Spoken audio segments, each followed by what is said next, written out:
این مادران از ناحیه فرخور با دسترخوان ایدانه پر از نان و کلچه برای دیداربینی سربازان و دیدبانگاه سرحدی رقم 7 آمدند.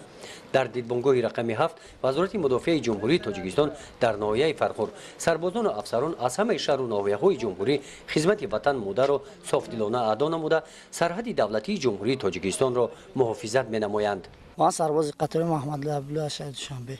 من فخر میکنم خوشبختانه خدمت رو در وزارت نیروی تاجیکستان خدمت میکنم. خدمت رو با سر بلند تمام کرده با نزد پدر و مادر میروم. من خوشحالم که در اینجا تاجیکستان خودم را کشور خودم را مردانه صادقانه خدمت میکنم و تاجیکستان خودم را سرحد رو بانی میکنم. من سرجان عبدالله اشرف از شهر دوشنبه اومدم با صف قوای مسلح جمهوری اسلامی خود را گذاشته در این فضای زیبا در یکی از قسم‌های دوشنبه خدمت خود را پیش برده استادیم. ما فخر میکنیم از ناحیه فرخور چنین مادران اومده از حال احوال ما با خبرند. شرایط ما نقض این کازارمای نو شده استاده است. اما یگان کمبودی نیست نسبت ما. و هر روزی که وطن تنج باشه ما خرسندیم. همون روز برای ما خوشبخت‌ترین روز است. همراه مادران به دیداربینی سربازان و افسران نورسان جوانان هم آمدند. با قرائت شعر و سرود آنها خاطر سربازان را شاد نموده اظهار نمودند که برای محافظت وطن مادر خدمت در صف قواهای مسلح جمهوری تاجیکستان آماده هستند. این دیار تاجیکستانی من است، مادری دلبند و جانانی من است. در کنارش ناز و جوان میکنم، خدمتش را از دل و جان میکنم. در این روز دسترخوان خوراک نصف روزی را برای سربازان و افسران مادران آماده نمودند. وقتی خوراک نصف روزی همراه آنها نشستند.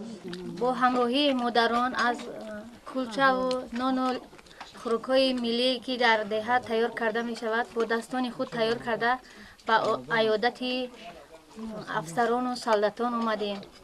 با شرط و شرایط و زیست و زندگی افسران شناس شدیم، شرایطشون است.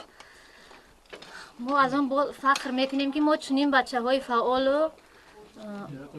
فعال داریم که همه این افسران من با هر کدام آنها از نزدیک شناس شدم و بسیاری از اینها با اختیار خود برای خدمت مادر وطن آمدند. ما رحمت به چنین مادران و پدران میگیم که چنین فرزندان فعال را تربیت کردند و ما همه مادران دعاگوی آن هستیم که همه همین افسرانی که در همین جا خدمت میکنند باز بس سربلندانه خدمت مادر وطن رو ادا نموده به نزد پدر و مادران خودشان روند. چاره‌بینی دیداربینی مادران با اقدام مقامات اجرایی حکومت دولتی ناحیه فرخور در عرفه دعوت تیرماهی جوانان به صف قواهای مسلح جمهوری تاجیکستان دایر گردید. نیت است که امروز که روزهای نزدیک مانده است برای دعوت جوانان و خدمت حربی کارهای ترغیباتی و تشویقاتی را در بین جوانان سین دعوتی زیاد نماییم و واخوری جوانان سین دعوتی را در دیدبانگاه‌هایی که در قلمرو ناحیه 7 عدد را تشکیل می‌دهد برگزار نماییم تا اینکه صف اختیاران به قوای مسلح شامل گردیدن جوانان سال تا سال افزاید.